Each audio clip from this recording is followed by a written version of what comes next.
Ici William avec deux des youtubeurs les plus connus au Québec, c'est-à-dire Giz et Laurent de Le Jeu c'est sérieux et de Giz DP. Bonjour les gars, ça va bien? Ça va très bien, toi? Ça va très bien, merci. J'ai pensé longtemps à essayer de vous présenter, puis je me suis dit qu'il n'y avait pas meilleure façon que de vous laisser vous présenter vous-même. Alors, qu'est-ce que c'est Le Jeu c'est sérieux et Giz DP? C'est toujours la question piège. Hein? Bon, ben vas-y, t'as bien raconté ça tantôt. Ouais, bon, ben on va commencer par Le Jeu c'est sérieux. Le Jeu c'est sérieux, c'est quelque chose, un projet qui est né un peu par accident. J'ai rencontré Laurent au Geekfest de Montréal, puis les deux ont trippé console, fait qu'on s'est montré nos trucs, on a parlé de jeux vidéo. Puis ça a commencé comme ça. Puis à un moment donné, Laurent, il m'a dit hey, pourquoi on envoie plein des let's play sur YouTube, pourquoi on n'en fait pas? Mais tu sais, sans prétention. On fait juste jouer au jeu. Puis si jamais nos horaires ne le permettent pas, on n'a pas d'horaire. Tu sais, on dit pas hey, à toutes les journées on sort un jeu. Fait qu'on fait ça à temps perdu pour nous faire plaisir. Si on en fait 3 dans la même semaine, c'est pas grave. Fait que ça a commencé comme ça sur un coup de tête. C'est ça.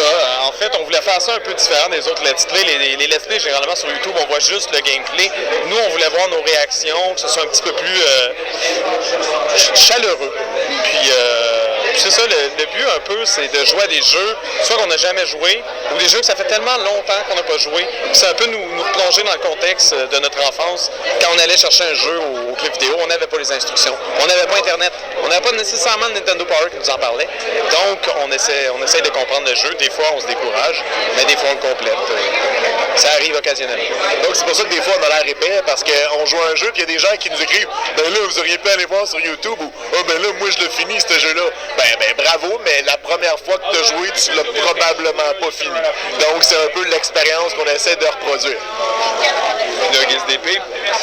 Giz DP, ça, c'est un peu, c'est mon bébé. C'est une chaîne que j'ai commencé il y a 5 ou 6 ans. C'est vraiment n'importe quoi, c'est des trips artistiques. Moi, dans la vie, j'ai étudié en comédie musicale et en ingénierie. Donc, ça a donné un gars qui fait des vidéos d'animation de 8 bits. Donc, c'est vraiment un peu de tout. Donc, du pixel art, de la musique, des animations, des fois des chansons. Des fois, j'ai des trips artistiques du genre hey, pourquoi on ferait pas une comédie musicale de Zelda de Noël? des affaires qui ont pas d'allure comme ça. Donc, il n'y a pas vraiment de ligne directrice pour le moment sur cette chaîne-là. Je garoche un peu de tout. Des fois, quand il y a une vidéo virale, je vais faire une parodie, comme récemment, quand Jean-Claude Van Damme a fait la split entre 2 trucks Volvo. Mais moi, je me suis habillé en Mario et j'ai fait la split entre 2 Mario Kart. Donc, c'est le genre de trip artistique que j'aime faire. Tu disais que vous deux vous êtes rencontrés lors du Geekfest de Montréal, mais je pense que vous avez déjà été coloc aussi. Est-ce que vous êtes... Ça arrivé par après. Là. Geekfest, c'était quoi? C'était en 2009 peut-être? Je sais pas si je pourrais pas te dire. Mais oui, nous avons été coloc. Aujourd'hui, ce n'est plus le cas, mais... C'était le paradis du jeu vidéo à ce moment-là. Écoute, nos deux collections mergées ensemble. Ben, la mienne était pas mal d'un boîte longtemps. C'est vrai qu'il y en a encore t'as tout dans mon garde-robe que j'ai toujours pas accès. Tu viens-tu chercher ton linge? Je vais y aller, Vu que vous parlez de ça, la collection qu'on voit en arrière dans le fond, dans Le Jeu c'est sérieux, c'est votre collection à vous deux ensemble? Non, c'est principalement la collection. Donc, en chiffres, là, je parle pas en argent, mais en quantité, est-ce que tu peux me parler de ta collection, de quoi ça ressemble? Ben, j'ai environ 600 et 650 jeux de Nintendo, dont 400 en boîte. J'ai une cinquantaine de Super Nintendo, 64. Donc, c'est vraiment le Nintendo qui est ma console de prédilection. J'essaie d'avoir les jeux, je vire fou quand je vois un jeu avec la boîte. Le seul critère pour que je l'achète, c'est de ne pas l'avoir. Sinon, pour les autres consoles, c'est un peu plus modeste, parce que quand on collectionne, à un moment donné, il faut faire des choix. Parce que entre collectionneurs, si on veut pouvoir s'échanger, ça prend quelque chose à échanger. Donc, quand je trouve des jeux rares de 64 ou de Super Nintendo, je les échange à mes amis contre des jeux rares de Nintendo pour... C'est du mutualisme. Ouais, tandis que pour ma part, j'ai peut-être une quarantaine de jeux de Nintendo en boîte, peut-être 120, 150 en tout. Mais je me concentre pas tellement sur les jeux, plus sur les consoles. Justement, j'ai plusieurs consoles comme 2 sortes de Famicom, 2 sortes de NES, la Super Famicom, la Super Super NES. La MSX2. J'ai la MSX2, j'ai la Saturn, j'ai la Dreamcast. En tout cas, je m'éparpille pas mal. Tandis que toi, t'es plus à part Atari puis TurboGrafx. Ah oui, c'est vrai, on a les Vectrex. Ben, j'ai les consoles. Les consoles de Nintendo, je les ai tous, sauf le Virtual Boy. C'est la seule que j'ai pas. Je parle des consoles nord-américaines. Même les consoles portables, j'ai toutes les versions de Game Boy, DS, 3DS. Tandis que les autres consoles, bon, j'ai les standards, Sega Master System, Genesis, TurboGrafx 16. Ma console la plus rare, je pense, c'est la Vectrex. Laurent aussi en a une. C'est une console vraiment spéciale parce que c'est une TV. Ça vient en un morceau. Puis les jeux, vu que c'est en noir et blanc, chaque jeu vient avec un acétate pour simuler les couleurs. Puis pour ceux qui trippent sur Star Trek, le premier jeu vidéo de l'histoire de Star Trek a été fait sur la Vectrex. C'est vraiment spécial parce que, vu que c'est des vecteurs, les graphiques partent tous du point du milieu, donc c'est très fluide pour l'époque. C'est vraiment des jeux, moi je vous recommande, on devrait en faire des vidéos là-dessus. Oui, c'est vrai, mais en fait, il existe un émulateur de Vectrex qui est sorti sur iPad. Peut-être que ce serait plus intéressant de passer par là que d'essayer de filmer l'écran parce que c'est compliqué. On pourrait essayer de faire un mix des deux, donc montrer qu'on... on s'en reparle. Ouais. On va faire un brainstorm pendant votre podcast. C'est parfait, on aime ça, c'est de l'exclusivité. En plus des vidéos YouTube, toi, Giz, tu travaillais pour Machinima.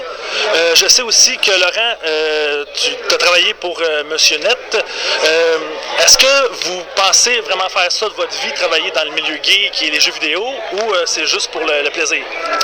Moi, ben justement, j'ai lâché mon emploi de Machinima pour ça, pour me concentrer sur mes chaînes, parce que là, je vois que j'ai une fenêtre, surtout avec ma chaîne Giz DP, elle m'apporte un revenu de soutien. Là, on est en train de pousser avec le jeu, c'est sérieux, pour essayer d'avoir des revenus pour les deux. C'est sûr que dire ça, pour les fans, il y en a qui disent « Ah, vous faites des vidéos pour faire de l'argent. » Non, on a commencé par un trip, ça a marché, on est opportuniste, on a le droit. Lancez-nous des roches si vous voulez. Mais à un moment donné, si on veut faire ça à temps plein, faire des trucs de qualité, il faut s'investir à temps plein. Puis qui dit s'investir à temps plein, ben si on n'a pas de revenus, on peut pas. Ça va nous prendre une job de soutien. Moi, c'était Machinima. Et puis maintenant, on va y aller pour les vidéos. Non, c'est ça. Pour ma part, j'ai travaillé effectivement à l'émission Monsieur Net, mais c'était pas du temps plein. C'était vraiment peut-être 2 fois, 3 fois par mois. D'ailleurs, c'est là que j'ai commencé à faire des chroniques rétro. Puis c'est comme ça que j'ai commencé à monter ma collection de consoles. Je présentais une console peut-être pas par semaine, une console, du moins à chaque fois que j'allais à l'émission. Un peu montrer l'historique et les jeux qu'il y avait à l'époque. Puis c'est ça, avant ça, j'ai été rédacteur à Radio-Canada pour un blog qui s'appelle Triplex. Mais c'est ça, avec Triplex, je suis devenu rédacteur en chef de Branchez-vous, donc c'est un concurrent de Radio-Canada, donc j'ai dû quitter cet emploi-là. Et ça, la compétition! Ben c'est ça, mais ça occupe tellement de mon temps et la portion jeux vidéo, parce que moi, pour moi, un blog techno doit traiter autant de jeux vidéo que d'informatique ou d'appareils mobiles. Pour moi, tout ça va ensemble, tout ça va de pair, je vois pas pourquoi on devrait séparer ça. Donc j'essaie d'intégrer un petit peu plus le jeu vidéo à Branchez-vous, peut-être un détail qui n'était pas associé à la marque auparavant. On le voit, vous êtes vraiment des tripeux de jeux rétro, mais quelle place prend les jeux plus nouveaux dans votre vie? Est-ce que vous tripez uniquement sur les jeux rétro ou s'il y a de la place aussi pour la nouveauté? Moi, j'étais un gros fan de jeux PC. Dans le temps, dans RTS, j'étais presque champion de Age of the Empire 2. Il y avait eu des qualifications pour aller en Corée. Il fallait finir dans les 2 premières places. Ça s'appelait les championnats canadiens, mais c'était à Montréal, donc c'était un peu biaisé. J'avais fini 3e. Je menais, c'était d'un 2 de 3 et 2 fois, comme je choquais, je le rushais, je l'avais, j'arrivais pas à l'achever. C'est comme classique de joueur de RTS. Sinon, après ça, j'ai joué beaucoup à Final Fantasy Online. Puis par la suite, récemment, j'ai découvert, comme un peu tout le monde, League of Legends. Et là, c'est un gros piège parce que c'est un jeu qui... les parties durent entre 30 et 50 minutes. Puis là, tu gagnes ta partie, tu vas en jouer une autre parce que tu es sur une lancée. Tu perds ta partie, tu vas en jouer une autre parce que tu es sur une défaite. Tu veux pas dire, hey, je veux pas aller me coucher sur une défaite. Donc, c'est dangereux pour vrai. Là. Je suis sûr que ça a brisé des couples, ce jeu-là. Une chance célibataire. Tandis que pour ma part, j'ai toujours suivi l'évolution des consoles. Je sais que Giz y a arrêté à peu près avant la Nintendo 64. Contrairement à Giz, je suis pas tellement joueur PC. J'avais joué PC un peu à mes débuts, mais je suis vraiment plus console. Donc, j'ai eu évidemment la Nintendo 64, la GameCube. Je me suis acheté une PS2 parce que j'ai trippé sur la série Metal Gear Solid. Tu me demandes si on joue à des jeux plus modernes. J'ai une PS4 qui attend juste d'avoir les 2 opus de Metal Gear Solid 5. Récemment, j'ai joué à The Last of Us. Le problème, c'est que je manque un peu de temps pour jouer aux jeux plus modernes, mais je me tiens quand même au courant et à l'affût avec mon emploi, j'ai pas le choix. Moi, je me suis acheté une Wii U. Probablement pour le jeu de Zelda récemment. Ben oui, pour le nouveau Zelda, en fait pour le nouveau vieux Zelda qui est Wind Waker, mais aussi pour DuckTales Remastered, un jeu classique du Nintendo que je trouve excellent. Il y en a qui disent que les cutscenes sont longues, mais moi ça me fait triper d'entendre l'acteur original qui fait la voix de Picsou en anglais. Je trouve ça, j'ai l'impression d'avoir 6 ans avec mon bol de céréales un samedi matin en train d'écouter des cartoons. Ça me surprend qu'il y ait un accent écossais d'ailleurs. Je savais pas de ça, parce qu'en français, c'est pas vraiment d'accent. Non, c'est vrai, hein? Là, vous savez, écrivez-le dans les commentaires. Tout à fait d'accord.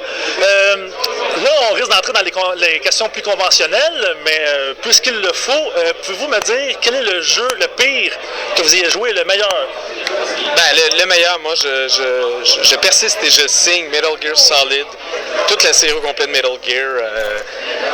Comme Giz disait tantôt, j'ai la MSX2 qui est la MSX2 qui est la console que Microsoft, un espèce de standard que Microsoft a essayé d'établir dans les années 80. Ça ressemble un peu à un Commodore 64 et Metal Gear a été conçu pour cette console-là. La version Nintendo qu'on connaît en Amérique du Nord n'a rien à voir ou très peu avec le jeu original. Donc, pour moi, c'est ça. Peut-être le pire, ce serait justement la version nord-américaine. Je sais pas. Comme mauvais jeu, on peut penser évidemment à Dr. Jekyll, Mr. Hyde, qui est pas faisable. Je sais pas. C'est pas si pire, ce jeu-là. C'est juste qu'il faut accepter que c'est un concept comme marginal. Ouais. Mais non, moi je trouve que ce jeu-là a mangé trop de claques. Moi, mon jeu préféré, ça reste que mon jeu que j'ai le plus de souvenirs en tant qu'enfant, c'est Zelda Link to the Past. Que je me souviens quand j'étais petit, mon ami, la journée que ça a sorti, son père était allé aux États-Unis à Plattsburgh le chercher avec ce jeu-là, puis qu'on a fini le plus vite possible pour prendre des photos de la fin, pour essayer de l'envoyer à Nintendo Power.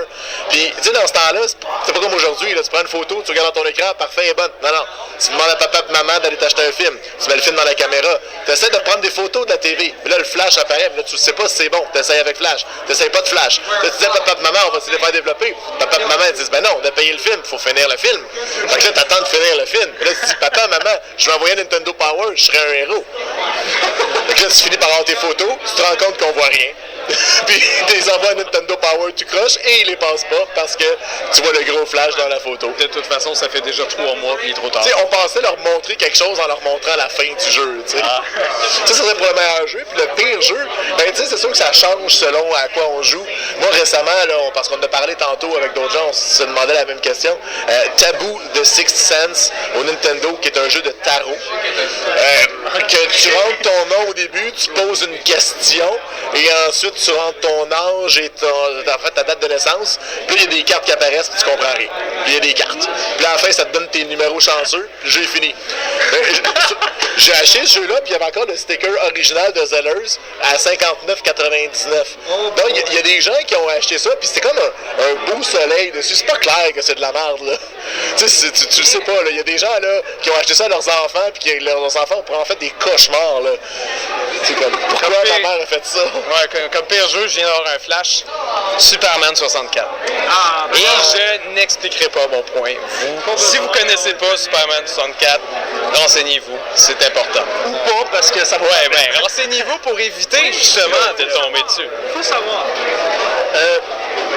Pour un peu conclure la section le jeu c'est sérieux, j'ai 2 questions.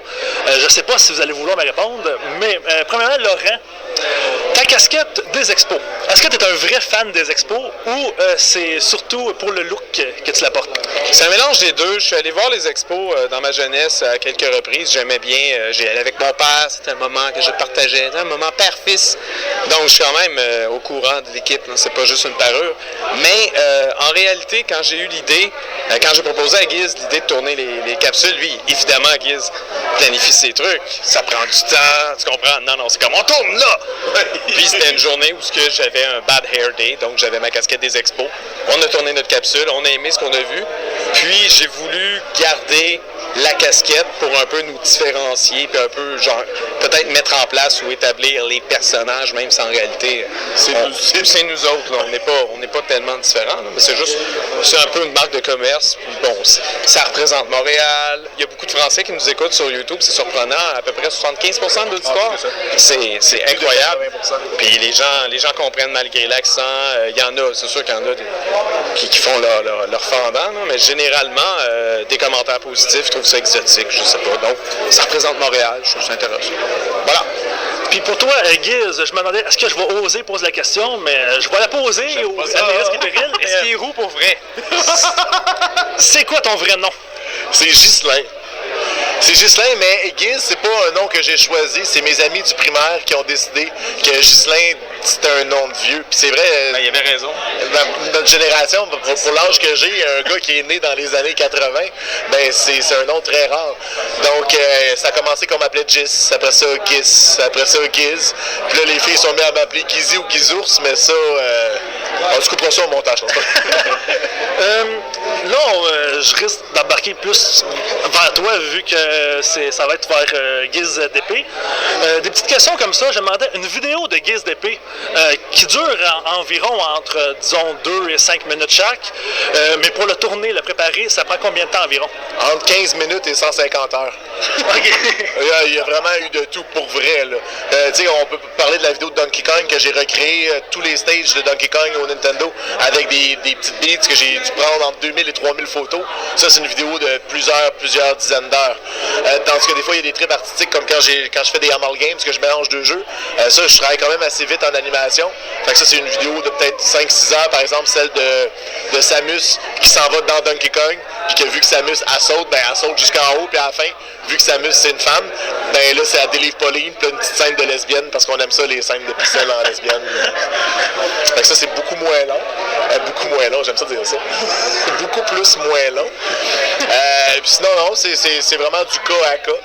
C'est sûr que là, j'essaie de plus en plus de faire des vidéos avec d'autres gens que moi.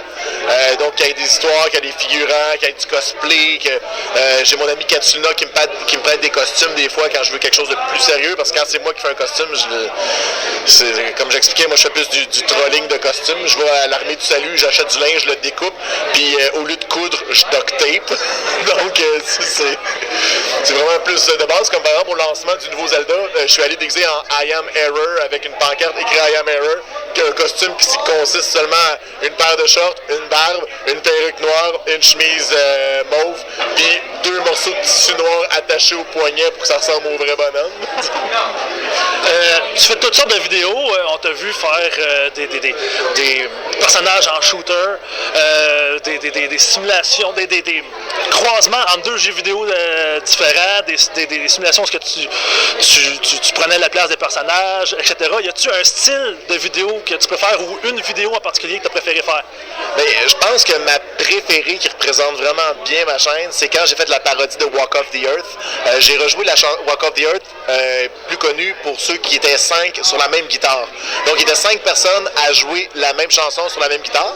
Puis moi, j'ai fait une parodie de ça où je jouais la chanson de Tetris, mais les gens qui regardaient la vidéo vite faisaient juste « Ah, c'est une copie de Walk of the Earth qui font juste jouer la tune de Tetris », mais quand on regardait comme il faut, c'était moi les 5 personnages. Donc le défi, c'est de trouver une façon que la guitare reste sur place et que je puisse, avec un écran vert, me reproduire 5 fois sans que ça apparaisse trop et jouer la chanson à manger sur une guitare comme je pouvais. Donc ça, je pense que c'est la vidéo que je suis le plus fier, qui représente le plus ma chaîne. Tes vidéos Guiz d'épée, il n'y a pas beaucoup de paroles, mais quand il y en a, c'est surtout en anglais. Tandis que le jeu, c'est sérieux, vous parlez en français et en québécois. Tu viens de percevoir le mystère. C'est un petit smart, toi. Pourquoi cette différence-là entre les deux sortes de vidéos? Pourquoi pas?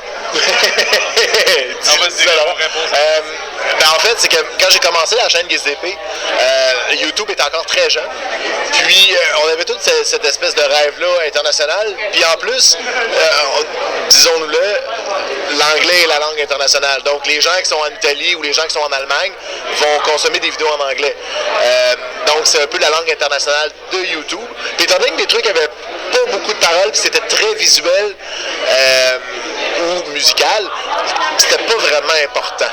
Donc, c'est pour ça que ma chaîne a été en anglais, puis ça m'a aussi donné accès de travailler avec des YouTubers comme Mystery Guitarman dans le temps, que j'ai eu la chance de faire 2 collaborations avec lui, puis d'être un peu dans la gang à VidCon à Los Angeles, puis d'avoir l'impression pendant un instant de faire partie de la communauté, de la petite clique de Los Angeles.